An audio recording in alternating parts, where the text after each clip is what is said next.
Hello everyone. Today we're going to be talking about one of the most widespread drug addictions across America. Currently, Americans are consuming 28 teaspoons of sugar per day. Max recommended is 5 teaspoons, so about a fifth of that. Today we're going to talk about how sugar is doing these things to America, and hopefully we can help you get through the poison recovery process. First, let's take a look at what makes sugar so addictive. Sugar causes a release of dopamine in the brain, which can also be known as that sugar high. This is especially damaging to children whose brains are still developing. Dopamine is a reward chemical, and what it does is it creates a positive reinforcement that tells you to continue that behavior despite negative consequences, such as weight gain or sugar crashes. Sugar affects the prefrontal cortex as well as the hippocampus. The prefrontal cortex is where long-term decision-making takes place. When you have a sugar craving, what happens is it takes away your long-term thinking and all you can think about is the short-term. The hippocampus is affected by reducing the amount of new neurons that are formed, and that will affect your memory as well.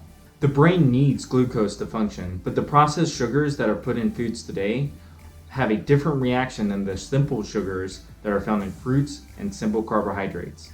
Now that you understand what makes sugar so addictive, let's move on to how it can make you anxious or depressed. The initial response to sugar will cause the brain to release serotonin, which may feel good at the time, but will end up using up stores of serotonin. Serotonin imbalances attribute to anxiety and depression. Oftentimes people will eat sugar when they're feeling depressed, but this only leads to a cyclical problem. The body is also building up a tolerance to sugar, which means to get the same high, you will need to increase consumption. Many people find treats too sweet. This is because they don't have the same tolerance to sugar and their brain cannot convince them that what they're eating is good for them. Now that you understand how sugar can attribute to anxiety and depression, let's move on to how sugar wreaks havoc on the body. Large amounts of sugar will cause an insulin spike.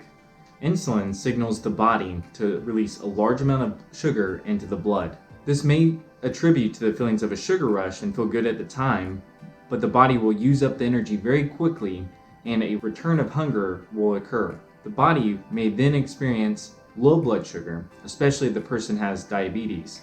Low blood sugar can leave people in an altered state to where they can't remember what's happening. The body may start to build up a resistance to insulin. The cells lose their ability to absorb the sugar, leaving it in the bloodstream. Insulin resistance can then lead to type 2 diabetes. Now that you understand how sugar wreaks havoc on the body, let's move on to how sugar can also cause excessive weight gain beyond just added calories. Sugar reduces oxytocin cell activity. This stops the brain from signaling to the body that it's full and may cause the user to continue eating.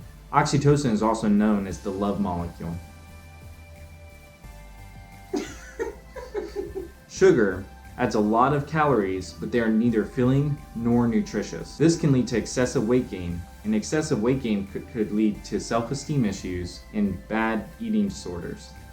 Many Americans are struggling to lose weight and will continue to do so until they reduce the amount of processed sugar that they are eating. Let's move on to how sugar can cause diseases such as diabetes and cancer.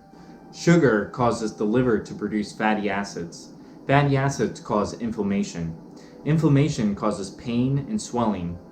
Chronic inflammation leads to things like cancer, neurological disease, cardiovascular disease, and chronic fatigue syndrome. When disease is discovered, medications are prescribed to treat the symptoms. These medications are expensive and come with their additional side effects.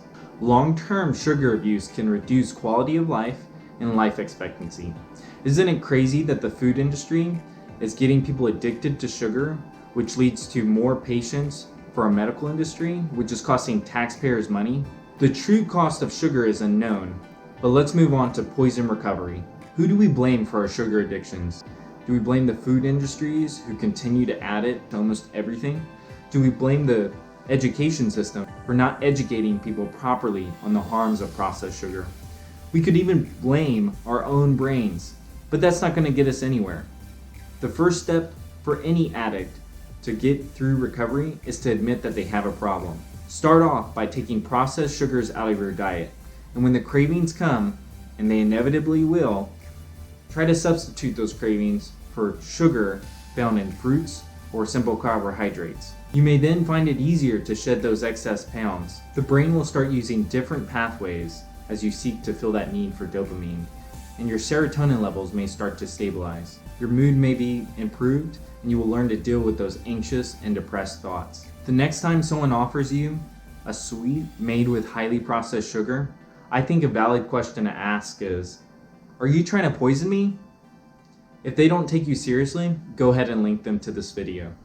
Thanks so much. Bye.